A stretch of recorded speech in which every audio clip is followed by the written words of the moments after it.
C'est vrai qu'après un accident vasculaire cérébral, bon, les séquelles les plus fréquentes, c'est d'avoir une hémiplégie, donc d'avoir une paralysie du membre supérieur et du membre inférieur.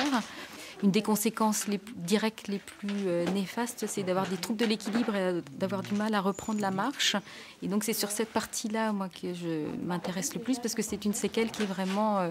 très difficile à supporter et qui fait diminuer beaucoup l'autonomie du patient s'il ne récupère pas de ce trouble. Et donc quand un patient a une hémiplégie, il a bien sûr un déficit moteur d'un côté ou de l'autre,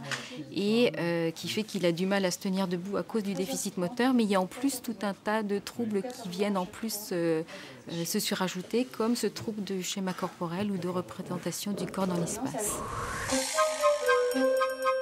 On réussit à avoir des idées supplémentaires pour rééduquer les patients et pour proposer de la rééducation qui est originale et dont on doit prouver l'efficacité, en fait. Pour mener ces travaux, on fait différentes stimulations, alors en général sensorielles au niveau du cerveau. Donc on va pouvoir vibrer par exemple les muscles du cou ou stimuler électriquement les centres de l'équilibre, ou bien encore stimuler visuellement et voir avec ces perturbations qu'on induit comment se comporte le patient sur le plan de son équilibre. Pour acheter éventuellement du matériel, donc je parlais du matériel de stimulation par exemple, ou